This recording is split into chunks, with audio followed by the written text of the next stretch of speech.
শান্ত এক শহর, কিন্তু রাত নামলেই বদলে যায় তার রূপ। অন্ধকারের আড়াল থেকে বেরিয়ে আসে একদল ভয়ঙ্কর দানব, যারা শুধু চুরি ডাকাতি করেই শান্ত হয় না, বরং ছিনিয়ে নেয় নিরপরাধ মানুষের জীবন। পুলিশ মাসের পর মাস খুঁজেও যখন তাদের বিষয়ে সামান্য কোনো ক্লু খুঁজতে হিমশিম খাচ্ছে, ঠিক তখনই এই শহরে যোগ দেয় নতুন আইপিএস অফিসার বিক্রান্ত। এই দানবরূপী ডাকাতদের শেকড় উপড়ে ফেলতে সে কঠোর সংকল্প নিয়ে নামে, কিন্তু এরপর যা সামনে আসে তা শুধু ডাকাতি নয়, বরং এক ভয়ঙ্কর অন্ধকার, যেখানে লুকিয়ে আছে বিশ্বাসঘাতকতা, লোভ, ক্ষমতা আর মানুষরূপী নরপশুদের শয়তানি খেলায় ভরা এক জঘন্য দুনিয়া, যার বিবরণ শুনলে শিউরে উঠবেন আপনিও। এমনই ভরপুর সাসপেন্স, অকল্পনীয় টুইস্ট, ক্রাইম ড্রামা আর প্রতিশোধের ভয়ানক এক খেলায় ভরা গল্প নিয়ে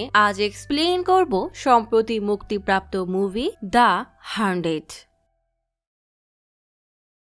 সামির তার গার্লফ্রেন্ড মধুকে জিজ্ঞেস করে এই মেসেজের মানে কি। মধু রেগে বলে, তুমি আমার হোয়াটসঅ্যাপের মেসেজ দেখেছো, তার মানে কি তুমি আমাকে সন্দেহ করো? সামির বলে, না, তুমি আমাকে ভুল বুঝছো, আমি আসলে জানতে চাচ্ছি তোমার জীবনে কি চলছে, তুমি সবসময় এমন মন খারাপ করে থাকো কেন? মধু তাকে কিছুই বলে না। এই নিয়ে সামির আর মধুর ঝগড়া চলতেই থাকে। সামির একদিন মধুকে ভিডিও কল দিয়ে জিজ্ঞেস করে, তোমার বিষয়ে জানার অধিকার কি আমার নেই? মধু আর না পেরে বলে, এর একটাই সমাধান, বলেই সামিরের সামনেই নিজেকে শেষ করে দেয়। সামির কান্না করতে করতে বলে, আমি আর কোনোদিনও তোমাকে প্রশ্ন করব না, তবুও তুমি এমন করো না। কিন্তু ততক্ষণে অনেক দেরি হয়ে গেছে। গল্প চলে আসে কয়েক মাস আগে এক পুলিশ ট্রেনিং সেন্টারে। বিক্রান্ত নামের এক আইপিএস ট্রেনি তার নিশানা প্র্যাকটিস করছে। তার একটা গুলিও নিশানার বাইরে যাচ্ছে না। তার সিনিয়র বলে, আমার বিশ্বাস তুমি আমাদের ডিপার্টমেন্টের এনকাউন্টার স্পেশালিস্ট হবে। বিক্রান্ত বলে, আমি এনকাউন্টার পছন্দ করি না,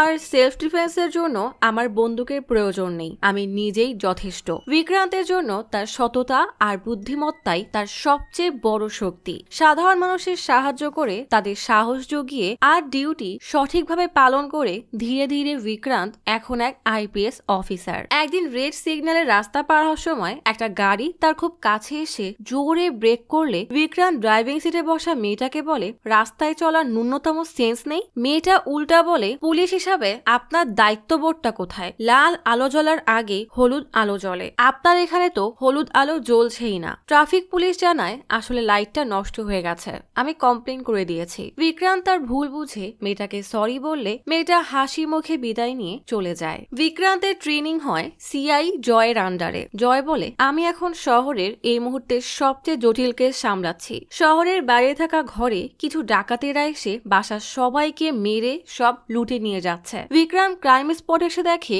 মেঝেতে রক্ত পড়ে আছে, ঘরের সবকিছু এলোমেলো, বেডরুমের সব এলোমেলো আর আলমারির লকার খোলা পড়ে আছে। ঘরে তদন্ত শেষে বিক্রান্ত বাইরে আসতেই একটা সিগারেটের বাট পেয়ে ভালো করে দেখতে থাকে। জয় টিটকারি করে বলে, এটা কোনো মুভি না যে রাস্তায় যা পাবে তুলে তদন্ত করা শুরু করে দিবে। তখনই এক অফিসার এসে বলে, জানা গেছে ডাকাতেরা মাস্ক পরে এসেছিল আর এই সাইকেলের স্কোপটা পাওয়া গেছে। জয় বিরক্ত হয়ে বলে, এসব দিয়ে কি আর কিছু প্রমাণ হবে নাকি? এসব বাদ দাও, আজ আমি তোমাকে এক ভিআইপি মিটিং এ নিয়ে যাব, যেন তুমি ভিআইপি প্রোটোকল শিখতে পারো। বড় পদের এক অফিসার আসলে জয় তার সিকিউরিটির জন্য সেমিনারের ভেতরে আসে। টেক সলিউশন কোম্পানির আরতি নামের এক এমপ্লয়ির ক্লাসিক্যাল নাচের পোস্টার দেখে বিক্রান্ত মুগ্ধ হয়ে তার ছবি দেখে। সকালে সে যেই মেয়েটাকে দেখেছিল এটাই সেই মেয়ে। বিক্রান্ত মুগ্ধ হয়ে আরতির নাচ দেখতে দেখতে তার নাচ মোবাইলে ভিডিও করে নেয়। হঠাৎ সে লক্ষ্য করে নাচতে নাচতে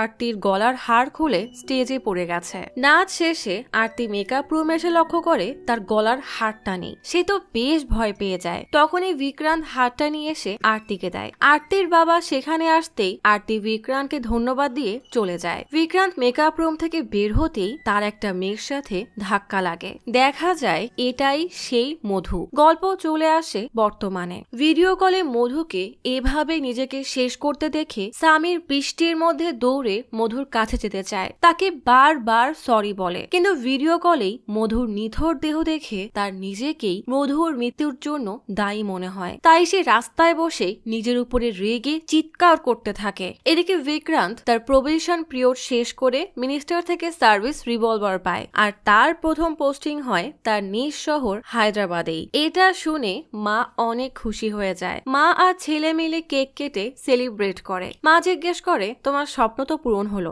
এবার বলো তার সাথে আমাকে কবে পরিচয় করাবে? ভিকি অবাক হয়ে তাকিয়ে থাকলে মা বলে, একে তো আমি মা, তার উপরে সাইকোলজিস্ট, তাই তোমার মনের সব খবর আমি রাখি। তা মেয়েটার নাম কি? ভিকি বলে, কেবলই তো তাকে 2 বার দেখেছি, যদি সব ঠিকঠাক হয় তাহলে তোমাকে জানাবো। পরের দিন জয়ের থানায় ভিকি নতুন এসিপি হিসাবে জয়েন করে। প্রথম দিন এসেই সে তার রিভলভার লকারে রেখে দেয়, কারণ তার মতে তার এটা দরকার নেই। ভিকি জয়কে জিজ্ঞেস করে সেই মার্ডার আর রবারি কেসের আপডেট কি? জয় বলে, তেমন কোনো অগ্রগতি নেই। ভিকি রেগে বলে, কেসের গুরুত্বপূর্ণ ক্লু ইগনোর করলে অগ্রগতি হবে কিভাবে? আজই এই এলাকার সব ক্রিমিনাল ব্যাকগ্রাউন্ডের লোকদেরকে থানায় আসতে বলবে। এর মধ্যে এমএলএ আছে, সেও আসবে। এমএলএ কে কোনো অফিসার থানায় ডাকবে, তা তো এমএলএ সহ্যই করবে না। তাই সে ভিকির থানায় এসে জয়ের ফোন দিয়ে কল দিয়ে বলে, তোর সাহস থাকলে আজ থানায় ঢুকে দেখা। ভিকি আসতেই এমএলএ লোকেরা থানার গেটে দাঁড়িয়ে থাকে। ভিকি উল্টা লাথি দিয়ে এমএলএ লোক সরিয়ে গেটে তালা মেরে সব কটাকে মারতে থাকে, যেন কেউ বের না হতে পারে। থানায় ঢুকেই জয়কে বলে, এদের সবাইকে গ্রেফতার কর, আর এমএলএ সাহেব সবাই আপনাকে বিশ্বাস করে ভোট দিয়ে এই জায়গায় বসিয়েছে, সেই জায়গাটা আশা করি নষ্ট করবেন না। এমএলএ থানা থেকে চুপচাপ বের হলেও বাইরে এসে মিনিস্টারকে কল দিয়ে বলে এখনই ভিকিকে ট্রান্সফার করতে, কিন্তু ভিকির কেবলই পোস্টিং হয়েছে, তাই মিনিস্টার বলে এখন কিছুই করা যাবে না, তুমি আপাতত তার থেকে দূরে থাকো। রাতে ভিকি মাকে কারোর সাথে জোরে জোরে কথা বলতে দেখে রুমে আসতেই মা কল কেটে বলে, সামির নামের আমার এক পেশেন্ট আছে, সে মনে করে তার জন্যই তার গার্লফ্রেন্ড নিজেকে শেষ করে দিয়েছে। সামির পেশায় ইথিক্যাল হ্যাকার, তবে আজ হঠাৎ কল দিয়ে বলছে তার গার্লফ্রেন্ডের মৃত্যুর পেছনে অন্য কারণ আছে। আসলে সে তার গার্লফ্রেন্ডের ফোন হ্যাক করেছিল। এরপরেই সমস্যা শুরু হয়। পরের দিন সামির শশীকে বলে, মধু এখনো আমার স্বপ্নে আসে, মাঝে মাঝে ওকে আমার বাসায় দেখতে পাই। শশী বলে, তোমার উচিত নিজেকে ব্যস্ত রাখা, না হলে তুমি এসব থেকে বের হতে পারবে না। তখনই ভিকি মায়ের সাথে দেখা করতে আসলে মা ভিকির সাথে সামিরকে পরিচয় করিয়ে জরুরি কাজে বাইরে যায়। ভিকি বলে, তোমার যদি কোনো সমস্যা না থাকে তাহলে আমাকে পুরো ঘটনা বলতে পারো, হয়তো আমি তোমাকে সাহায্য করতে পারবো। সামির বলে, আমি একদিন মধুর ফোন হ্যাক করতে হোয়াটসঅ্যাপে একটা লিঙ্ক পাঠাই। ফোন হ্যাকের পর হঠাৎ আমার নজর পড়ে একটা চ্যাটে, যেখানে সব মেসেজ কয়েক ঘন্টা পরেই ডিসঅ্যাপিয়ার হয়ে যায়। একটা মেসেজে লেখা ছিল, ভালো জীবন চাইলে আমি তোমাকে যেমন চরিত্রে অভিনয় করতে বলেছি তোমাকে সেভাবেই চলতে হবে, কারণ তোমার কাছে আর কোনো পথ নেই। কিছুক্ষণ পরেই মেসেজটা গায়েব হয়ে যায়। আমি বুঝতে পারি যে মধু কোনো বিপদে আছে। আমি মধুকে এ বিষয়ে জিজ্ঞেস করলে সে কেন যেন আমাকে এড়িয়ে যেত। একদিন সেই মেসেজ নিয়ে ঝগড়া করতে করতেই মধু আমার সামনে নিজেকে শেষ করে দেয়, তবে নোটে লিখে যায় তার মৃত্যুর জন্য কেউ দায়ী না। সেই অপরাধবোধ থেকে আমি আজও বের হতে পারিনি। ভিকি বলে, অতীত বদলানো যায় না, তবে ভবিষ্যৎকে ঠিক করা যায়। আর তোমার এখন কাউন্সিলিং নয়, বরং কাজে ব্যস্ত থাকার দরকার। আমার টিমে একজন হ্যাকারের দরকার, আজ থেকে তুমি আমার সাথেই কাজ করবে। ভিকি সামিরকে থানায় এনে রবারি কেস সলভের জন্য এই এলাকার ক্রিমিনাল ব্যাকগ্রাউন্ডের সবার বিস্তারিত থাকা একটা ফাইল দিয়ে বলে, তুমি এদের সবার উপর নজর রাখবে, কোনো সন্দেহজনক কিছু পেলে আমাকে বলবে। টানা কয়েকদিন এভাবেই নজরদারি চলতে থাকে। একদিন ভিকি তার বেস্ট ফ্রেন্ড বিদিয়া আর তার বাগদত্তা শ্রীয়ের সাথে দেখা করতে আসে। ভিকি বিদিয়াকে একটা সবুজ কিউট পুতুল গিফট করে। তখনই জয় কল দিয়ে বলে, এমএলএ তার অপোজিট পার্টির ইয়াদগিরিকে মেরে ফেলেছে। সাথে সাথে ইয়াদগিরির ঘরের সামনে পুলিশ আর মিডিয়ার ভিড় জমে যায়। ভিকি ক্রাইম স্পটে পৌঁছাতেই জয় বলে, ঘটনাটা ভোর 3টা থেকে 4টার সময় হয়েছে, তবে তার পরিবার শহরের বাইরে গেছে, বাসায় কেউ ছিল না, তাই আমাদের খবর পেতে দেরি হয়ে গেছে। গত রাতে বৃষ্টি হওয়ার কারণে বাসার সবগুলো ক্যামেরা বন্ধ ছিল। ভিকি রেগে বলে, আমার সব সব ছোটখাটো ডিটেইলস দরকার বলেই ভেতরে এসে ক্রাইম স্পট ভালোভাবে পর্যবেক্ষণ করে। জয়কে বলে এখানে কাউন্টার ফায়ারিং হয়েছিল, হয়তো গুলি কারোর গায়ে লেগেছে অথবা আমরা এখনো গুলি খুঁজে পাইনি, সেই গুলিটা খুঁজে বের করতে হবে। জয় বলে এই ঘটনার আগে এমএলএ আর তার গ্যাংকে এই এরিয়ায় দেখা গিয়েছিল, তাকে গ্রেফতার করতে এটুকু প্রমাণে কি যথেষ্ট না? ভিকি বলে আমাদের কাছে কোনো সলিড প্রমাণ নেই। বাইরে আসলে মিডিয়া ভিকিকে জিজ্ঞেস করে ইয়াদগিরির হত্যায় কি এমএলএ দায়ী? এমএলএ হুমকি দেওয়ার পরেই তো ইয়াদগিরি প্রোটেকশনের দাবি করেছিল, তাহলে আপনারা এখনো কেন এমএলএ কে গ্রেফতার করছেন না? ভিকি বলে ইয়াদগিরির হত্যার সাথে এমএলএ এর কোনো সম্পর্ক নেই। এমএলএ তখন টিভিতে বসে এই খবরটাই দেখছিল। ভিকি টিমকে ব্রিফিং দেওয়ার সময় বলে এই মার্ডার কেসে এমএলএ এর নাম আসলেও ঘটনার সময় এমএলএ সিন হাসপাতালে তার এক আত্মীয়কে দেখতে গিয়েছিল, তাই এমএলএ সুরেশ সাসপেক্টের লিস্টের বাইরে। কিন্তু সামির তুমি তার উপর নজর রাখবে, এই মার্ডারে ডাকাত গ্যাং জড়িত। ভিকি জয়কে বলে আমাকে জিজ্ঞেস করেছিলেন না সাইকেলে স্পোক মার্ডার উইপেন হওয়া সম্ভব কিনা? শুধু এই কেস না, ডাকাতদের সিগনেচার অস্ত্রই হলো এই স্পোক। জয় জিজ্ঞেস করে কিন্তু এই স্পোক দিয়ে তো কারোর মৃত্যু হবে না। ভিকি বলে সারবেলা ওডোলম নামের গাছকে মার্ডার প্লান্ট বলা হয়, এই স্পোকে ওই গাছের রস লাগিয়ে মারা হয়, সেটার শরীরে প্রবেশ করতেই রক্তের মাধ্যমে পুরো শরীরে ছড়িয়ে যায় আর ভিকটিম হার্ট অ্যাটাকে মারা যায়। এই পদ্ধতিতে মূলত জঙ্গলে পশু শিকার করা হয়। ইয়াদগিরি পোস্টমর্টম রিপোর্টও তাই বলছে। এছাড়া ওখানে একটা বিড়ি পাওয়া গেছে যা উড়িষ্যা ছাড়া আর কোথাও পাওয়া যায় না। আমি উড়িষ্যার পুলিশের সাথে যোগাযোগ করেছি, কিন্তু সেখানে ডাকাতির কোনো রেকর্ড নেই। ডাকাতি মূলত জুলাইয়ের 21 তারিখ, আগস্টের 20 তারিখ এবং সেপ্টেম্বরের 19 তারিখে হয়। প্রত্যেক ডাকাতির আগে এক মাসের গ্যাপ থাকে, কারণ হলো অমাবস্যা। অমাবস্যার রাতেই তারা ডাকাতি করে। হাতে তৈরি অস্ত্র বানিয়ে গাছ থেকে বিষাক্ত নির্যাস নিয়ে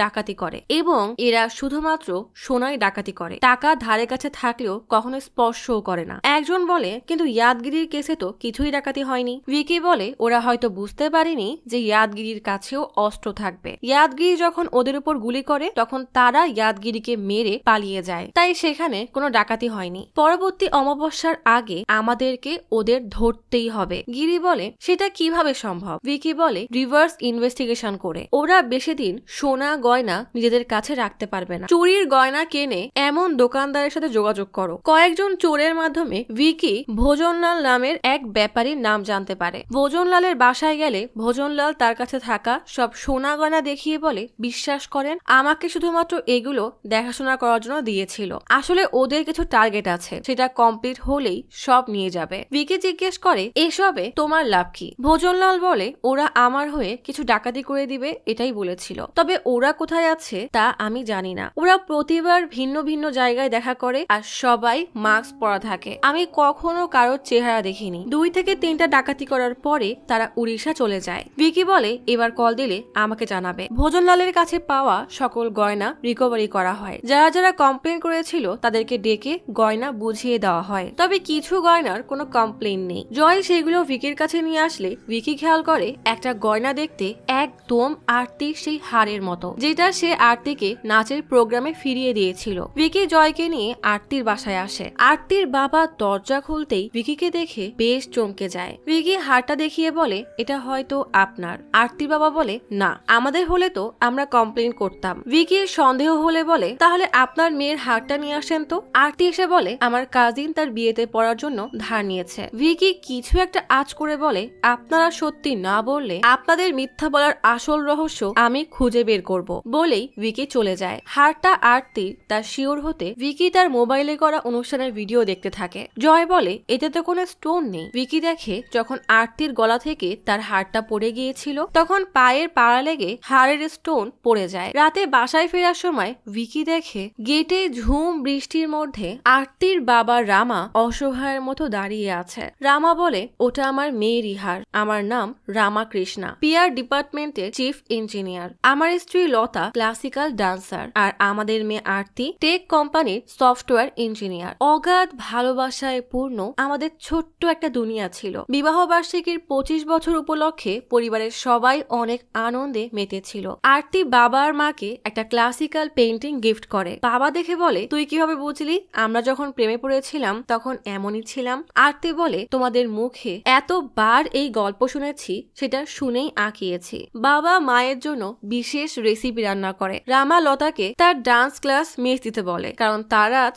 সবাই মিলে ঘুরতে যাবে। সেজে গুজে তিনজন একটা জায়গায় আসে। লতা গাড়ি থেকে নেমেই দেখে তার নামে একটা ডান্স ইনস্টিটিউট। রামা বলে, তুমি আমার জন্য সারা জীবন দিয়ে দিয়েছো, তোমার জন্য একটা ছোট্ট উপহার, তোমার স্বপ্ন আজ তোমার সামনে। লতা খুশি মনে ইনস্টিটিউটটা উদ্বোধন করে। মেয়ের বিয়ের বয়স হওয়ায় রামা একটা ছেলের ছবি আরতিকে দেখায়। আরতি বলে, তোমরা লাভ ম্যারেজ করেছো আর আমাকে অ্যারেঞ্জ ম্যারেজ করতে বলছো? রামা জিজ্ঞেস করে, কেউ থাকলে বল, আমরা কথা বলি। আরতি বলে, না কেউই নেই, কিন্তু আমি চাই তোমার মতো কেউ আমার জীবনে আসুক। তুমি যেমন ভাবে মাকে ভালোবাসো, কেউ একজন আমাকে সেভাবেই ভালোবাসুক। লতা বলে, তা তো এ জন্মেও সম্ভব না। মেয়েকে নিয়ে লতা আর রামার জীবন বেশ আনন্দেই কেটে যাচ্ছিল। জন্মদিনে মেয়েকে রামা সেই হারটা উপহার দেয়। মায়ের কাছ থেকে নাচ শিখে অফিসের অনুষ্ঠানে নাচলে এমডি রামাকে বলে, আরতির মতো এমপ্লয়ি পেয়ে আমরা অনেক লাকি। মেয়েকে নিয়ে এই কথা শুনে রামার অনেক গর্ব হয়। একদিন রাতে খেতে বসে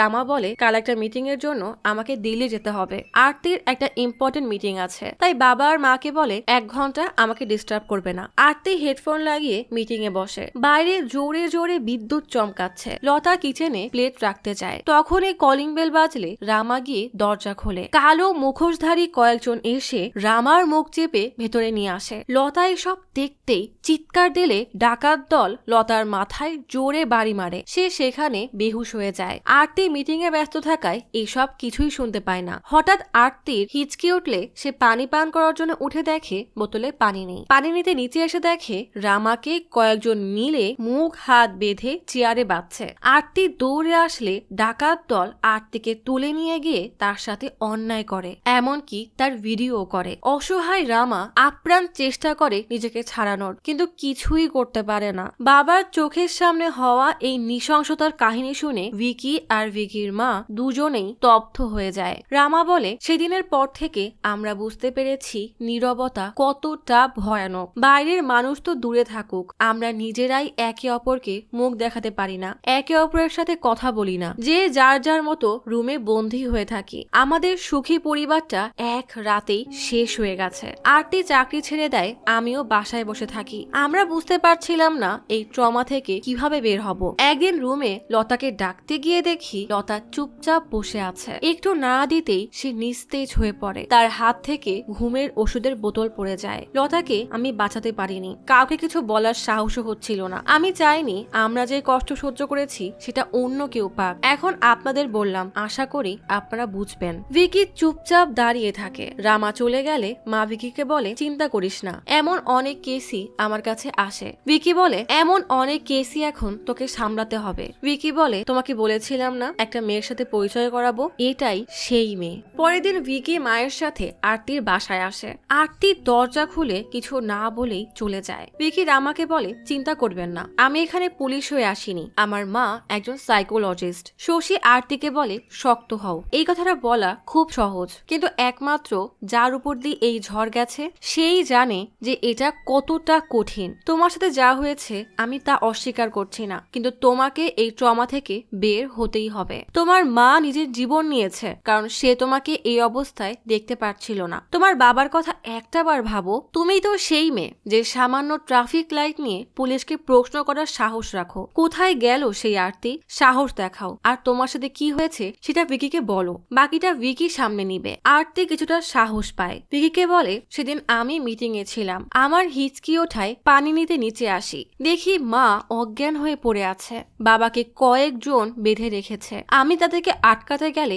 তারা আমাকে শক্ত কিছু একটা দিয়ে বাড়ি মেরে টানতে টানতে নিয়ে যায়। আমি অনেক চেষ্টা করি ওদেরকে থামানোর, কিন্তু ওদের দানবীয় শক্তির সাথে আমি পেরে উঠিনি। ভিকি জিজ্ঞেস করে, ওদের চেহারার কোনো বর্ণনা দিতে পারবে? কেমন দেখতে বা কোনো কথা বলেছিল কিনা? অস্বাভাবিক কিছু ছিল?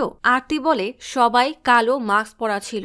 ওরা যখন চলে যাচ্ছিল আমি একজনের মাথায় বোতল ছুঁড়ে মারলে তার কপাল ফেটে রক্ত পড়ে। রেগে সে আমার পেটে লাথি লাথি মারে। আর কিছুই মনে পড়ছে না। ভিকি থানায় আসলে জয় বলে বাসার ফুটেজে তেমন কিছুই পাওয়া যায়নি। সামিরকে বলে আশেপাশের ফুটেজ চেক করো। একটা ক্যামেরায় দেখা যায় সাদা রঙের মাইক্রো দাঁড়িয়ে আছে। 1 ঘন্টা যাবত কোনো নড়াচড়া নেই। হঠাৎ কালো মাস্ক পরা কয়েকজন দৌড়ে এসে গাড়িতে ওঠে। একজন কপাল টেপে ধরে রেখেছে, কারণ আরতি কাচের বোতল মেরেছিল। সামির অ্যাঙ্গেল বুঝে বলে লোকটার বাম পাশে কেটেছে। গাড়ির নম্বর জুম করে দেখে এটা একটা লোকাল গাড়ি। সামির গাড়ির বিস্তারিত চেক করে বলে এটা তো পুলিশ ডিপার্টমেন্টের ব্যবহার করা স্ক্র্যাপ গাড়ি। ভিকি বলে ওরা পুলিশের স্ক্র্যাপ গাড়ি ব্যবহার করে, তার মানে প্রত্যেক ডাকাতির সময় ওরা ভিন্ন ভিন্ন নম্বর প্লেট ব্যবহার করে, যেন সহজে কেউ ট্রেস করতে না পারে। ভিকি খেয়াল করে বাইরে এক পুলিশ গাড়ি পরিষ্কার করছে। গাড়িতে একটা ট্যাগ দেখে সামিরকে বলে ডাকাতদের গাড়ির সামনের ট্যাগ চেক করো। সামির ট্যাগ চেক করে যেই নম্বরটা পায় সেটা আদেশ নামের কোনো এক ব্যক্তির, যেখানে উড়িষ্যার অ্যাড্রেস দেওয়া। ভিকি বলে অমাবস্যার আর মাত্র 3 দিন বাকি। ভিকি জয়কে বলে তুমি সমস্ত টোল গেট অ্যালার্ট করে দাও। সন্দেহজনক কাউকে দেখলেই গ্রেফতার করবে, যেভাবেই হোক ওদেরকে ধরতে হবে। সামিরকে সকল টোল গেটের ক্যামেরায় নজর রাখতে বলে। জয় এক টোল গেটে গিয়ে দাঁড়িয়ে পড়ে। এক কনস্টেবল জয়কে জিজ্ঞেস করে যদি ডাকাতরা চোখ ফাঁকি দিয়ে পালিয়ে যায়। জয় বলে প্রত্যেক টোলে আমাদের লোক আছে, তাদের কাছে জিপিএস ট্র্যাকার আছে। ডাকাতরা যদি অন্য নম্বর প্লেট লাগিয়েও থাকে, ফাস্ট্যাগ টোলের মনিটরে গাড়ির আসল নম্বর শো করবে। তেমনি এক গাড়ির নম্বর দেখে বিজয় গাড়িতে ট্র্যাকার লাগিয়ে খবর দিলে ভিকি বলে ওদের সাবধানে পিছু করো আর টিমকে অ্যালার্ট করে দাও। ডাকাতেরা এক লোকাল লোক নিয়ে পরবর্তী টার্গেটের বাসার উদ্দেশ্যে রওনা হয়। মাস্ক পরতে পরতে একজন খেয়াল করে পেছনে পুলিশ। গাড়ি ঘোরাতে গেলেও পারে না, কারণ পুলিশ তাদেরকে সব দিক থেকে ঘিরে ফেলেছে। ধরতে গেলে 2 থেকে 1 জনকে পোক দিয়ে আঘাত করে, কিন্তু এরই মধ্যে ভিকি সেখানে পৌঁছে তাদেরকে ধরার চেষ্টা করে। ডাকাতগুলো হাইওয়েতে দৌড়ানো শুরু করে। ভিকিও তাদের পিছু নেয়। 2 জনকে ধরে টিমের কাছে দিয়ে বলে ভালো করে চেক করো যে কপালে কোনো কাটা দাগ আছে কিনা। চেক করে কোনো দাগই পাওয়া যায় না। দৌড়াতে দৌড়াতে আরো 2 জনকে ধরে দেখে তাদের কপালেও কোনো দাগ নেই। শেষ একজনকে ধরে মাস্ক খুলে দেখে তার কপালে কাটা দাগ। আরতির সাথে হওয়া অন্যায়ের কথা মনে পড়তেই তাকে ইচ্ছা মতো মারতেই থাকে। জয় তাকে থামতে বললেও সে শোনে না। কিছুক্ষণ পর হাসপাতালে আসতেই জয় বলে ওরা সব স্বীকার করেছে। ভিকি ওয়ার্ডে এসে জিজ্ঞেস করে কোকোপেটের 8 নম্বর গলির বাসায় কোনো মেয়ের সাথে অন্যায় করেছো? সবাই চুপ করে থাকে। ভিকি প্রচুর রেগে জোরে এক হুঙ্কার দিলেই একজন বলে আমরা কিছুই করিনি, আমরা গিয়ে দেখি সব কিছু ওলটপালট হয়ে আছে। মেয়েটা অজ্ঞান হয়ে পড়েছিল।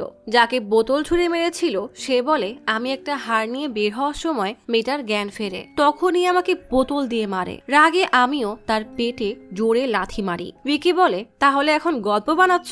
আরেকজন বলে না স্যার, সত্যিই বলছি। আমাদের মধ্যে এমন একটা প্রথা আছে, অমাবস্যার রাতে সোনা ডাকাতি করতে হয়। এটা অনেক পুরনো একটা বিশ্বাস। আমরা চুরি করা সোনা আমাদের কুল দেবীকে উৎসর্গ করি, যেন আমাদের জাতি বিলুপ্ত না হয়ে যায়। এমন কাজে যদি কেউ মারা যায় আমরা তাকে বলিদান হিসেবে বিদায় দেই, কিন্তু কোনো মেয়ে মানুষের গায়ে হাত দেই না। এটা আমাদের জন্য জঘন্য পাপ। আপনারা চাইলে সেসব মহিলাদেরকে জিজ্ঞেস করতে পারেন যাদের বাসায় আগে ডাকাতি করেছি। ওয়ার্ড থেকে বের হওয়ার সময় জয় বলে স্যার আপনার কি মনে হয় এরা সত্যি বলছে? ভিকি বলে তুমি ওদের ফোন চেক করেছো? জয় বলে হ্যাঁ, ওদের ফোনে রামাকৃষ্ণের বাসার কোনো ভিডিও পাইনি। ভিকি বলে ওরা যে জাতির কথা বলছে সেটার খোঁজ নাও। ভিকি মাকে এই কথা বললে মা বলে আমি বিশ্বাস করতে পারছি না যে কোনো মানুষ এমনটা কিভাবে করতে পারে। ভিকি বলে ডাকাতদের এই প্যাটার্ন ব্যবহার করে অন্য কেউ কাজটা করেছে। হঠাৎ খেয়াল করে টিভিতে এক রিপোর্টার আরতির সাথে হওয়া অন্যায়ের প্রতিবেদন করতে আরতির বাসায় গেছে। তারই লাইভ চলছে। জানালা দিয়ে ভেতরে দেখার চেষ্টা করলে রামা লজ্জায় পর্দা টেনে দেয়। ভিকি রেগে জয়কে কল দিয়ে বলে এসব কি হচ্ছে? এই খবর কে লিক করেছে? জয় বলে আসামি নিজেই সারেন্ডার করেছে। ভিকি তাড়াতাড়ি থানায় এসে দেখে 18 বছর বয়সেরও কম কয়েকজন ছেলে দাঁড়িয়ে আছে। মিডিয়া জিজ্ঞেস করে তোমাদের এত কম বয়স, শাস্তি পাবে না এটা ভেবে কি সারেন্ডার করছো? ছেলেগুলো ভিকির দিকে তাকিয়ে বলে সারেন্ডার না করলে ওই লোক আমাদের এনকাউন্টার করত। চোর পুলিশের এই খেলায় এটা ছিল চোরদের কাউন্টার অ্যাটাক, কিন্তু ভিকি এটাকে সত্যি এনকাউন্টারে পরিণত করে। বেশ কয়েকদিন পরে ভিকিকে নিয়ে ব্রেকিং নিউজ হয়, যেখানে বলা হয় মুভিতে এনকাউন্টার করলে তাকে হিরো বলে, কিন্তু কিন্তু বাস্তবতাটা ভিন্ন, কারণ আসামিদের বয়স 18-র কম। তাদের শুধরানোর জন্য আইন আছে। সেটা না করে কেন এসিপি ভিকি এনকাউন্টার করলো, এর জবাব তাকে দিতেই হবে। ভিকির উপর হওয়া এনকোয়ারির জন্য অফিসে আসলে মিডিয়া তাকে ঘিরে ধরে। ভিকি কিছু না বলেই চলে যায়। ভিডিয়া ভিকির আরেক ফোনে কল দিয়ে বলে, আমার অফিসের অডিট ফাইলে সন্দেহজনক কিছু পেয়েছি। এদের আরো অনেক বিজনেস আছে, এমনকি এইচএনজি কোম্পানিও আছে। ভিকি বলে, ঠিক আছে, তোমার সাথে পরে কথা বলবো। ইনকোয়ারি রুমে আসলে অফিসাররা রেগে বলে, কেন সে 18 বছরের কম ছেলেদেরকে এভাবে মারলো? এটাকে গণহত্যা বলা হয়। সে কি এর মাধ্যমে কোনো ব্যক্তিগত প্রতিশোধ নিয়েছে? ভিকি বলে, মাইনররা মারা গেছে ঠিকই, কিন্তু এনকাউন্টারটা আমি করিনি। আমি জানি না ওরা কিভাবে মারা গেছে। আসলে সেদিন ভিকি সেই ছেলেগুলোকে ফার্ম হাউসে এনে রাজকীয় আপ্যায়ন করছে। জয় বাইরে কিছু গুন্ডা নিয়ে আসে যারা এই বাসা পাহারা দিবে। মা ভিকিকে বলে ওরা নির্দোষ, তবে ওদের ট্রেন করেই পাঠানো হয়েছে। ওরা সব কথা মুখস্থ বলছে। এসবের পেছনে অন্য কারো হাত আছে। ভিকি বলে, চিন্তা করো না, আমি তাকে খুঁজে বের করবই। মা চলে গেলে ভিকি ছেলেগুলোকে একটা খবর দেখায়। খবরে বলছে আসামিরা সারেন্ডার করেও আবার কেন পালিয়ে গেল। ভিকি ছেলেদেরকে বলে, দেখো, আমি জানি তোমরা এসব করনি, এই জন্য তোমাদেরকে পালাতে সাহায্য করেছি। পুলিশ আর জনগণের নজরে এখন তোমরা পাক্কা আসামি। পুলিশ যদি খুঁজে পায় তাহলে এনকাউন্টার করবে। জনগণ চিনতে পারলে গণপিটুনি দিয়ে মেরে ফেলবে। আর এদের নজর এড়াতে পারলেও তোমাদেরকে যে এই কাজের জন্য হায়ার করেছে তারা তোমাকে ছাড়বে না, কারণ তারা এই কেস ক্লোজ করতে চায়। এমন অবস্থায় একমাত্র আমি তোমাদেরকে বাঁচাতে পারবো। তাই তার নাম বলো যে তোমাদেরকে এসব করতে বলেছে। এক ছেলে বলে, নিতিন ভাই। আমরা গুডিমালপুর মার্কেটের সাধারণ লেবার। ওই ভাই মার্কেট চালায়, কিন্তু কেউ কখনোই তাকে দেখেনি। একদিন ভাইয়ের এক লোক এসে আমাদেরকে বলে ওই কেসের আসামি হতে। আমরা মানা করেছিলাম, কিন্তু সে বলে আমাদের বয়স যেহেতু অল্প তাই আমরা 1 বছরেই ছাড়া পেয়ে যাব। তারপর আমাদেরকে ওই বাজারেই একটা দোকান দিয়ে দিবে যার মালিক হব আমরা। আমার বিশ্বাস হয় না যে যারা একদিনের টার্গেট পূরণ করতে না পারলে 50% কেটে নেয় তারা আমাদেরকে দোকানের মালিক কিভাবে বানাবে। কিন্তু সে আমাদের অ্যাডভান্স কিছু টাকা দেয় আর পরের দিন একটা দোকানের চাবি দিয়ে বলে সেটা আমাদের। এইটুকুই জানি, ওই কেসের সাথে আমাদের কোনো সম্পর্ক নেই। ভিকি জয়কে বলে ওই নিতিন ভাইকে খুঁজে বের করো, তাকে গ্রেফতার করলেই এই কেস সলভ হয়ে যাবে। জয় আর বিজয় সেই মার্কেটে এসে এক আপেল বিক্রেতাকে বাজে আপেল বিক্রি করতে দেখে ফেলে। তা নিয়ে ব্ল্যাকমেল করে নিতিনের কথা জিজ্ঞেস করলে লোকটা বলে নাম তো শুনেছি কিন্তু কখনোই দেখিনি। কেউ বলে দুবাই থাকে তো কেউ বলে এই শহরেই থাকে। তার রাইট হ্যান্ডকে দেখেছি। ওই অটোতে রোজ নতুন মেয়ে এসে বসে, তারপর অটোই তাকে রাজ নামে সেই লোকের কাছে নিয়ে যায়। বিজয় বোরকা পরে অটোতে বসে। অটো নিতিনের লোক মানে রাজের ডেরায় নিয়ে আসে, কিন্তু অটোওয়ালা বিজয়ের পায়ে পুলিশের শু দেখে বুঝে যায়। সাথে সাথেই রাজকে কল দিয়ে সাবধান করে দেয়। বিজয় ভিকিকে লোকেশন পাঠিয়ে দেয়। রাজ খবর পেয়ে বারান্দা থেকে পালিয়ে যায়। ভিকি বারান্দায় গিয়ে খেয়াল করে রাজ পালাচ্ছে। ভিকি কোনো মতে রাজকে ধরে মারলে তার দলের বাকিরা এসে ভিকিকে মারতে থাকে, কিন্তু ভিকি সবাইকে মেরে রাজকে জিজ্ঞেস করে নিতিন কোথায়। নিতিনের ডেরায় আসলে রাজ বলে চারিদিকে পুলিশ ঘিরে ফেলেছে, কিন্তু কুকুর ঘেউ ঘেউ করছে না, কিছু তো একটা হয়েছে। ভিকি তাড়াতাড়ি ভেতরে গিয়ে দেখে কুকুর মরে পড়ে আছে। বাসার ভেতরে গিয়ে দেখে আর একজন মরে আছে, মানে নিতিনকে মেরে ফেলা হয়েছে। ফার্ম হাউস থেকে সাম্বা ভিকিকে কল দেয়, কিন্তু কিছু বলার আগেই অপর পাশ থেকে পরপর অনেকগুলো গুলির শব্দ শোনা যায়। ফার্ম হাউসে গিয়ে দেখে যাদের পাহারায় রেখেছিল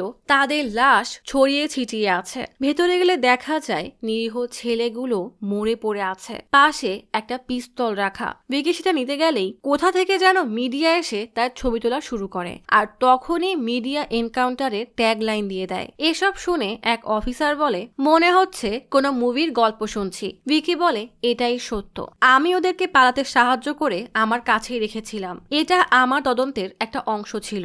মহিলা অফিসার শোভা বলে তার মানে বলতে চাচ্ছেন এনকাউন্টার আপনি করেননি। ভিকি না বলতে আরেকজন বলে তার মানে এসব এমন একজন করেছে যে কিনা আপনার চিন্তা ভাবনা আপনার আগেই বুঝে গিয়ে আপনার বাসায় গিয়ে এনকাউন্টার করে এসেছে। বলেই হো হো করে হাসতে থাকে। ভিকির প্রচন্ড রাগ হয়। শোভা ভিকিকে বলে এনকোয়ারি শেষ না হওয়া পর্যন্ত শহর ছাড়তে পারবেন না। ভিকি তার ফোন নিয়ে বের হওয়ার সময় বারবার ভাবতে থাকে এটা আসলে কিভাবে সম্ভব। বাইরে এসে জয়কে বলে এই কেসের সাথে নিশ্চয়ই খুব ক্ষমতাবান কারোর হাত আছে।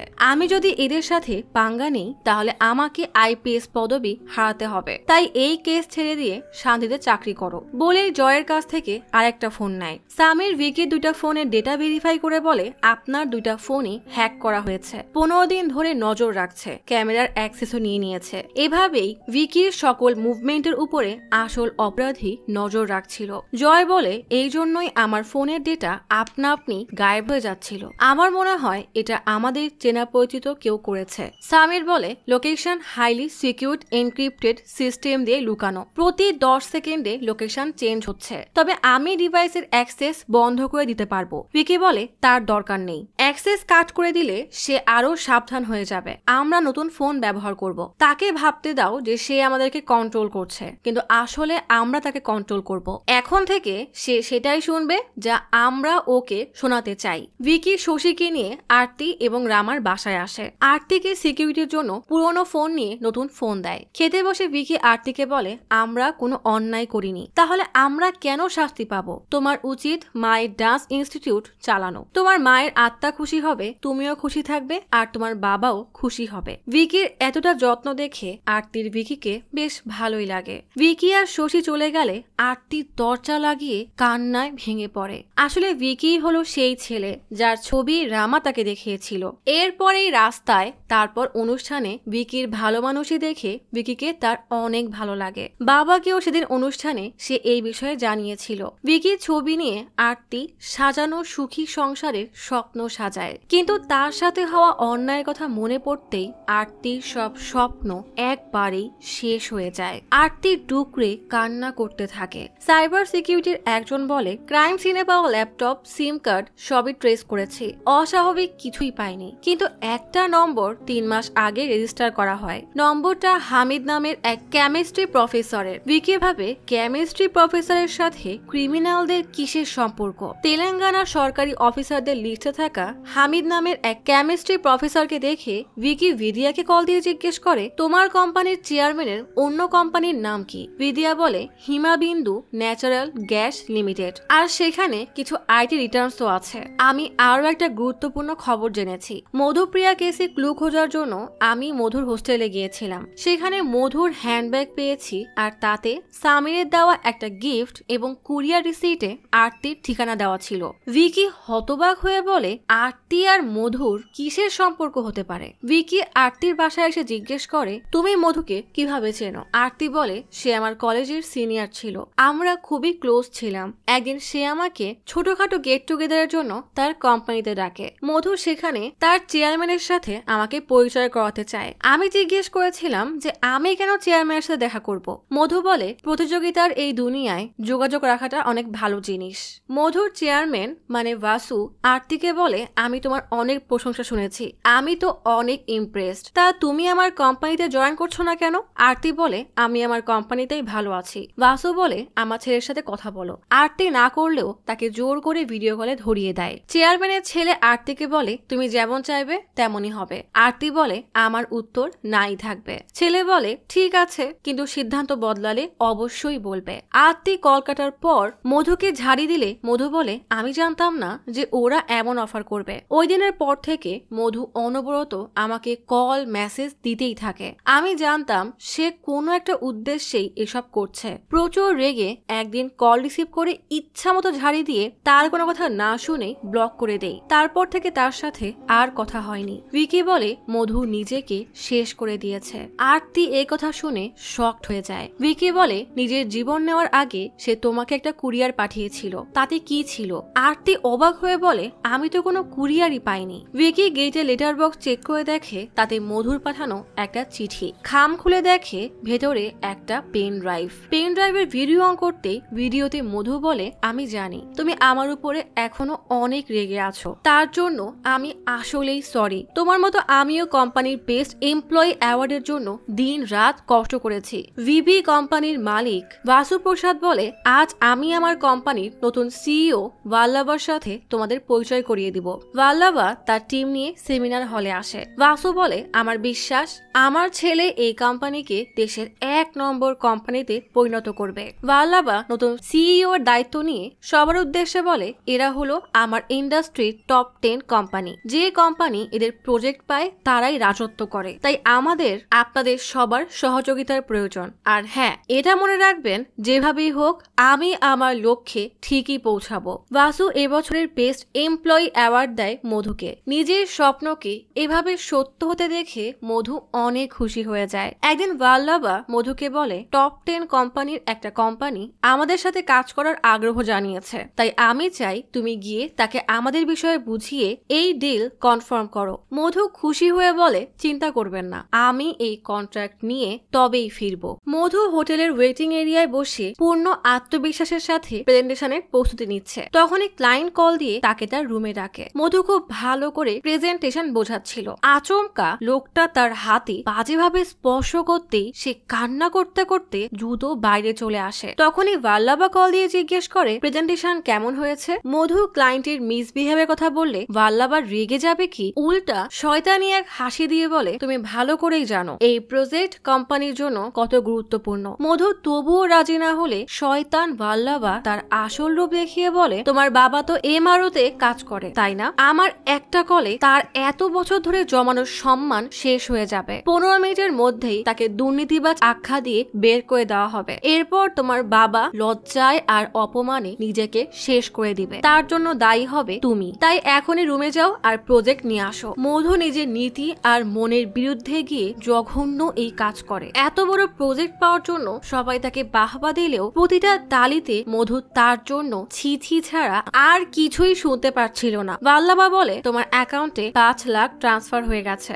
এখন থেকে এভাবেই কাজ করবে। মধুর সরাসরি বলে দেয় তার টাকার দরকার নেই, সে এই চাকরি ছেড়ে দিবে। কিন্তু এই মানুষরূপী শয়তান ভাল্লাভার নরক থেকে সে এত সহজে মধুকে মুক্তি দিবে না। তাই হোটেল রুমের ভিডিও দেখিয়ে সে মধুকে ব্ল্যাকমেইল করা শুরু করে। মধু এমন ভাবে তার ফাঁদে আটকে যায় যে চাইলেও সে বের হতে পারবে না। এরপর থেকে ভাল্লাভা তাকে যা যা করতে বলে মধুকে তাই করতে হয়। সে যেন ভাল্লাভার হাতের কাঠের পুতুল হয়ে যায়। চোখের পানি ফেলানো ছাড়া তার আর কিছুই করার থাকে না। এর থেকে সে যতই বের হওয়ার চেষ্টা করে ততই যেন ফেসে যায়। মনের কষ্টে একবারে এসে একা একা ড্রিঙ্কস করতে থাকলে হঠাৎ তার 2 কলিগ এসে বলে, আমাদের মেসেজে ইনভাইট করে তুমি একাই ড্রিঙ্কস করছো। মধু হতবাক হয়ে ভাবে সে তাদেরকে কখন ডাকলো। তখনই শয়তান ভাল্লাভা এসে বলে, ভালোই হয়েছে তোমরা এসেছো, তোমাদের কাজে আমি খুবই খুশি, খুব জলদি তোমরা বেস্ট এমপ্লয়ি অ্যাওয়ার্ড পাবে। বলেই তাদের দুজনকে তার বাকি বন্ধুদের সাথে পরিচয় করিয়ে দেয়। মধু বুঝে যায় এই ভাল্লাভা শুধু তাকে ফাঁসিয়েই ক্ষান্ত হয়নি, এখন তাকেই মাধ্যম বানিয়ে কোম্পানির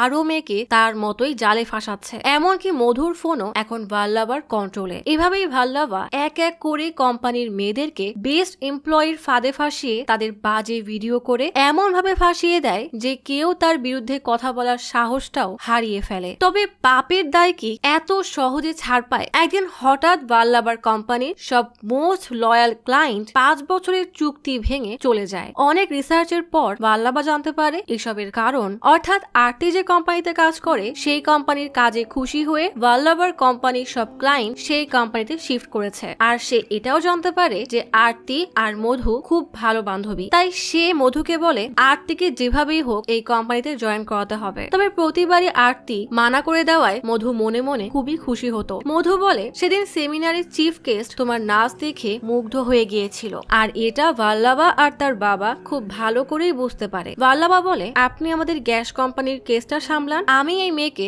আপনার কাছে পাঠিয়ে দিব। পাশ থেকে মধু সব শুনে ফেলে। মধু বলে, তাই তুমি যখন চিফ গেস্ট থেকে সম্মান নিচ্ছিলে তখন তোমাকে আমি এই বিষয়ে সাবধান করতে আসি, কিন্তু প্রতিবারের মতোই তুমি সেদিনও আমাকে পাত্তা দাওনি। আমি শুধু এটাই চাইতাম তুমি কোনোভাবে যেন ওদের জালে না ফেসে যাও। সেদিন ভিকির সাথে মধুর ধাক্কা লাগলে ভিকি সরি বলে চলে যায়। তখনই ভাল্লাভা এসে মধুকে বলে, তুমি আরতিকে সাবধান করার চেষ্টা করছিলে তাই না? এখন তো সেই কাজ তোমাকেই করতে হবে। তোমার বয়ফ্রেন্ড সামির আমার মেসেজ দেখে ফেলেছে, আমি সেটাও জানি, তাই তাকে তুমি সামনে নিও, ঠিক আছে? বলেই চলে যায়। মধুর চোখ থেকে টপ টপ করে পানি পড়তে থাকে। প্রথমে বাবা, এরপর সামিরের জীবন বিপদের মুখে ঠেলে দিচ্ছে। মধু বুঝে যায় সে খুবই বাজেভাবে ফেসে গেছে। মধু বলে, আজ এই ভিডিও শুধু এই জন্যই করেছি যেন তুমি আমার মতো এসবে না ফেসে যাও, কারণ ওই শয়তানকে কেউ ধরতে পারে না। সে খুব সহজেই মানুষকে তার কথার জালে ফাঁসিয়ে দেয়। আমি তোমাকে খুব মিস করি, আমাকে মাফ করে দিও বলেই কান্না করতে থাকে। সব জেনে আরতি কান্না করতে করতে বলে, আমার ওকে অ্যাভয়েড করা উচিত হয়নি। ভিকি বলে, তুমি ঠিক কাজই করেছো, তারপরও ওরা তোমাকে ছাড়িনি। সামিরে থেকে আমি যখন মধুর মৃত্যুর বিষয়ে বিষয়ে জানতে পারি তখন আমার মধুর কোম্পানির বিষয়ে সন্দেহ হয়। তাই আমি আমার বেস্ট ফ্রেন্ড বিদিয়ার সাথে কথা বলি। বিদিয়া কিছুদিন আগেই আইপিএস ট্রেনিং শেষ করেছে, তাই তাকে আনঅফিসিয়াল তদন্তের জন্য ওই কোম্পানিতে পাঠাই এবং আমার সাথে যোগাযোগের জন্য একটা পার্সোনাল ফোনও দেই। ভাল্লাভা বিদিয়ার সাথে কোম্পানির সবাইকে পরিচয় করিয়ে দেয়। কয়েকদিন কোম্পানির সবকিছু লক্ষ্য করে একদিন ভিকিকে জানায় ওই কোম্পানির ফিমেল এমপ্লয়ীদের অন্য কোম্পানির তুলনায় বেশি সুযোগ সুবিধা দেওয়া হচ্ছে। তবুও কোনো মেয়ের মুখে আমি হাসি দেখিনি। তাদের দেখে মনে হয় তারা কোনো কিছু নিয়ে ডিপ্রেশনে আছে। ভিকি বুঝে যায় তাহলে তার সন্দেহটা ভুল না। মাইনরের কেস সামলানোর সময় ভিকি কেমিস্ট্রি প্রফেসর হামিদের বিষয়ে জানতে পারে। তার বিষয়ে ইনকোয়ারি করে জানতে পারে সে পলিউশন কন্ট্রোল বোর্ডের মেম্বার। এমনকি আরতির বাবা রামাও সে একই বোর্ডের মেম্বার। হামিদকে থানায় নিয়ে 3rd ডিগ্রি দিয়ে জিজ্ঞাসাবাদ করা হলে সে জানায় ভানুপ্রসাদের গ্যাস কোম্পানির লিকেজের কারণে আশেপাশের এলাকার অনেকেই মারা গিয়েছিল।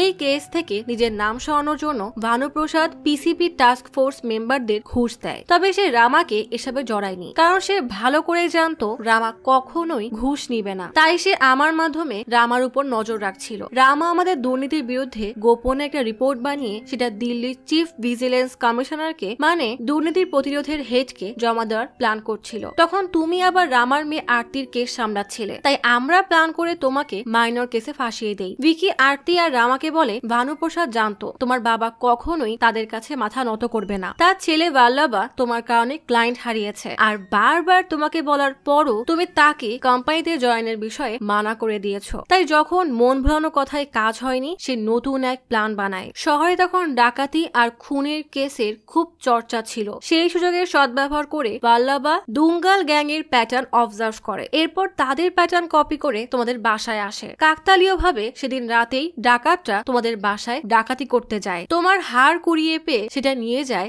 আর তুমি তাদের মাথায় কাচের বোতল ছুঁড়ে মারো। অভিশপ্ত সেই রাতের কথা মনে পড়তেই আরতি কান্না করে দেয়। নিজের পছন্দের মানুষের সাথে হওয়া এত বড় অন্যায়ের কথা মনে করে ভিকির মাথায় রক্ত টক বগিয়ে ওঠে। তখনই বিদিয়া কল দিয়ে বলে আগামী সপ্তাহেই আমাকে বেস্ট এমপ্লয়ি অ্যাওয়ার্ড দেওয়া হবে। আমি অলরেডি ভাল্লাভার ফিঙ্গারপ্রিন্ট কালেক্ট করেছি। সেলফি তোলার বাহানায় তার ভিডিও করে রেখেছি। ভিকি বলে মনে রেখো ওর ওই ল্যাপটপেই তার সব ভিকটিমের গোপন ভিডিও আছে। যেভাবেই হোক পাসওয়ার্ড ক্র্যাক করে ওর ল্যাপটপের সব ডেটা নিয়ে নিতে হবে। বিদিয়া বলে একবার ওই ল্যাপটপ 30 মিনিটের জন্য পেলে আমি সব ডেটা মুছে ফেলবো। ভিকি বলে সাবধান থাকবে, আর আমার দেওয়া ওই সবুজ পুতুল সব সময় তোমার কাছে রেখো। ভিকি কল কেটে বিদিয়ার সাথে ভাল্লাভার ভিডিও দেখিয়ে বলে এটাই তো সেই লোক তাই না যার সাথে তুমি ভিডিও কলে কথা বলেছিলে। আরতি কান্না করতে করতে বলে হ্যাঁ। মাইনার এনকাউন্টার কেসে আজ ভিকির কমিটির রায় দেওয়ার দিন। সব রিপোর্ট দেখে কমিটি হেড বলে জানা গেছে তোমার মাইনার খুনিরাই আসল অপরাধী, আর তাদের সাথে তোমার দ্বিতীয় নম্বর দিয়ে কথা হতো। তাই আমরা তোমাকে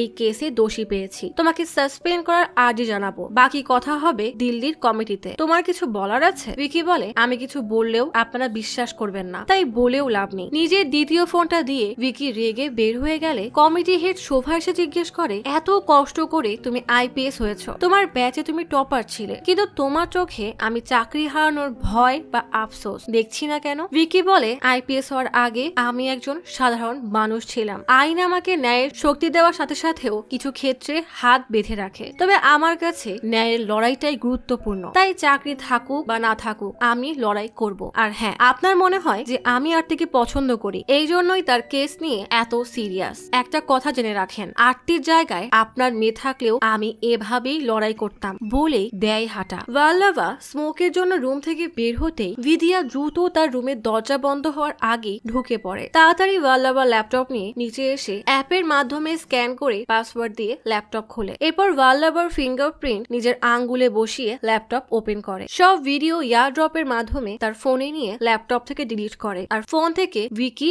আর কমিশনারকে পাঠিয়ে দেয়। এদিকে ভাল্লাভা বড় এক কোম্পানির সিইও এর সাথে কথা বলে। আগামীকাল তার সাথে ভিদিয়ার মিটিং এর বিষয়টা এনশিওর করে। ভাল্লাভা তার রুমে আসার আগেই ভিদিয়া তার কাজ শেষ করে ডেস্ক থেকে ব্যাগ নিয়ে দ্রুত লিফট থেকে নামতে থাকে। তবে সে বেশ ঘাবড়ে আছে। লিফট গ্রাউন্ড ফ্লোরে নেমে দরজা খুলতেই সামনে ভাল্লাভাকে দেখে ভিদিয়া হাত থেকে তার ফোনটা লিফটের ফাঁকায় পড়ে যায়। ভাল্লাভা শয়তানের মতো হেসে বলে, চলো আমরা লং ড্রাইভে যাই। ভিদিয়া মানা করতে পারবে না, তাই কোন রকমে হেসে হ্যাঁ বলে দেয়। ভিকি সামিরের কাছে এসে ভিদিয়ার নম্বর দিয়ে কল দিতে বলে। কয়েকবার কল করলেও দেখা যায় নম্বরটা বন্ধ। ভিকি এবার ভিদিয়াকে নিয়ে চিন্তায় পড়ে যায়। ভিদিয়ার অফিসের ফোনে কল দিতেই ভিদিয়া ফোনটা লুকিয়ে কল কেটে বন্ধ করে রাস্তায় ফেলে দেয়। ভিকি সামিরকে বলে, দ্রুত ভিদিয়ার লাস্ট কলের সময় আর লাস্ট লোকেশন ট্রেস করো। শ্রীকে কল দিলে সে জানায় ভিদিয়ার আজ এঙ্গেজমেন্টে শপিং করার জন্য আসার কথা, তবে সে এখনো আসেনি। সামির জানায় ভিদিয়ার লাস্ট লোকেশন কোকাপেট দেখাচ্ছে। সে 4:30টায় লাস্ট কল করেছিল,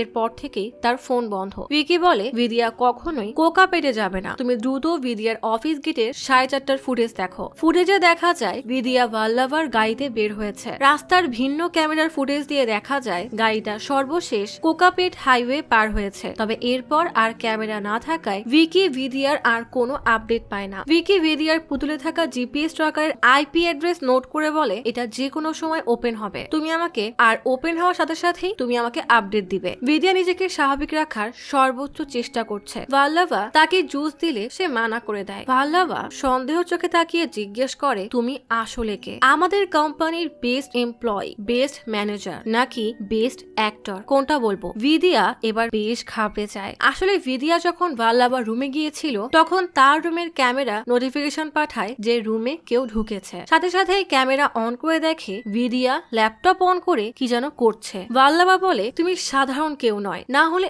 এত সহজে আমার অগোচরে আমার ফিঙ্গারপ্রিন্ট নিয়ে আমার ল্যাপটপ থেকে সব ডেটা নেওয়া এতটা সহজ কাজ না। সাথে সাথেই ভাল্লাভার বন্ধুরা এসে ভিদিয়াকে ধরে নিচে এনে তার ব্যাগ সার্চ করে, সব নিচে ফেলে দেয়। সেখানে ফোন না পেলে ভাল্লাভা ভিদিয়াকে জিজ্ঞেস করে, ভালোই ভালোই বলে দাও তোমার ফোন কোথায়, ওই ডেটা তুমি কাকে পাঠিয়েছো? ভিদিয়া চুপ করে রাগী দৃষ্টিতে তাকিয়ে থাকলে ভাল্লাভা তাকে কষে এক চড় মারে। ভিদিয়ার গাল ফেটে রক্ত পড়লেও সে একইভাবে তাকিয়ে থাকে। ভাল্লাভা ঘাবড়ে বলে, তুই আসলে কে? তোর এত আত্মবিশ্বাস দেখে আমার এবার সত্যিই ভয় করছে। ভিদিয়াকে না পাওয়ার টেনশনে ভিকি ছটফট করছে। তখনই কমিশনার কল দিয়ে বলে, তুমি জলদি আসো। ভিকি মানা করে বলে, আমাকে এখন একটা মেয়েকে বাঁচাতে হবে। কমিশনার বলে, তুমি এখন না আসলে অনেক মেয়ের জীবন যাবে। ভিকি উপায় না পেয়ে কমিশনারের কাছে আসতে দেখে আরতি প্রচুর কান্না করছে। তার বাবা তাকে সামলাচ্ছে। সেখানে শোভা বসা। শোভা ভিকির দ্বিতীয় ফোনে একটা ভিডিও দেখায় যেখানে আরতির বাসায় ডাকাতির রাতে ওই নরপশুগুলো শুধু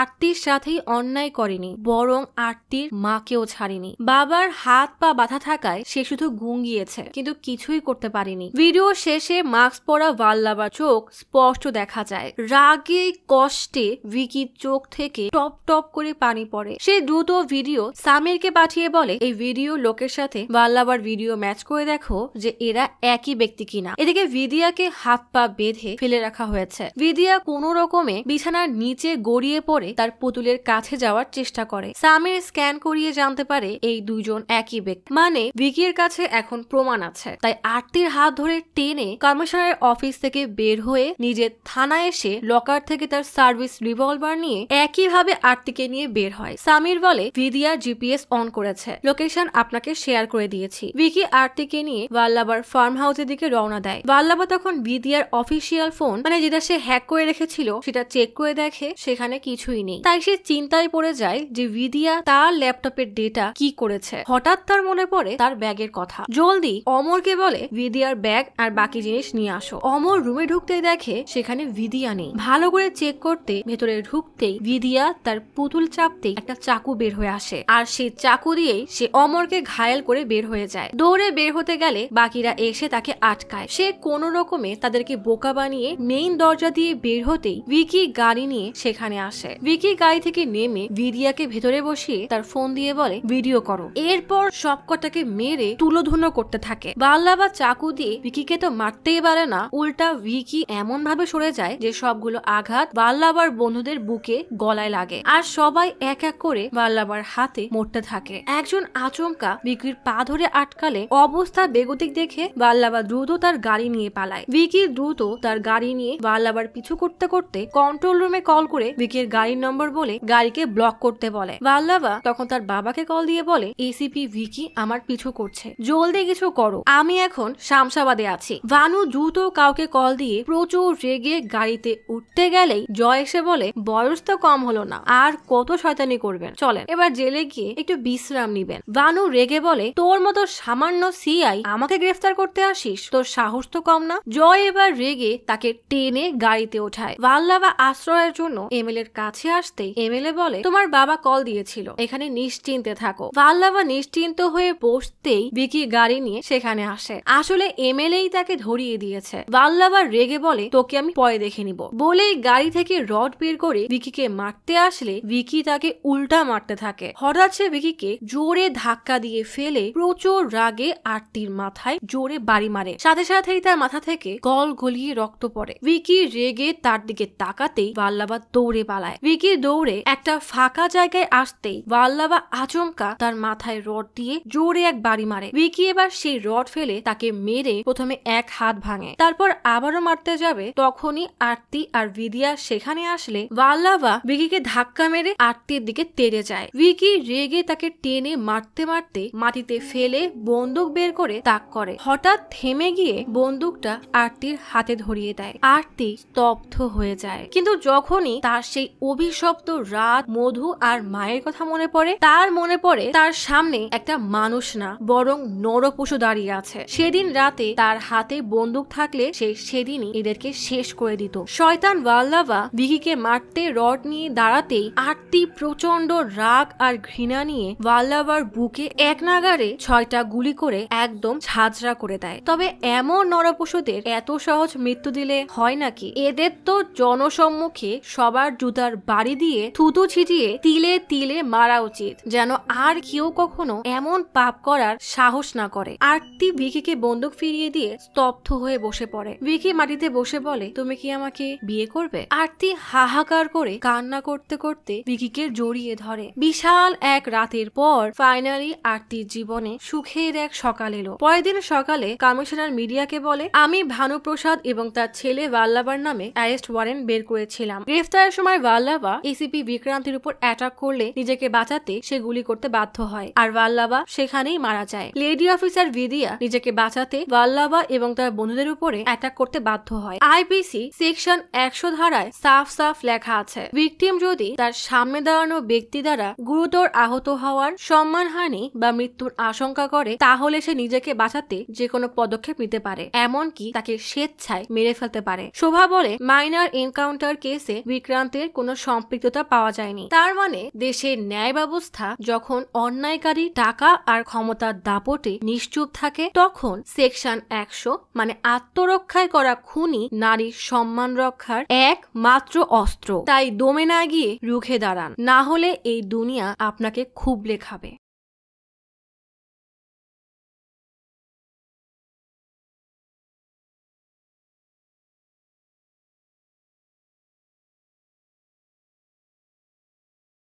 আজ তাহলে এখানেই চলে যাচ্ছি। শীঘ্রই ফিরবো নতুন অথবা পুরাতন ইউনিক কোনো মুভির গল্প নিয়ে। ফিরে আসা পর্যন্ত লাইক, কমেন্ট এবং সাবস্ক্রাইব করে অচিরার গপ্পসপের সাথেই থাকুন। পাশে থাকা বেল আইকনটি ক্লিক করে রাখুন। দেখা হবে পরের ভিডিওতে।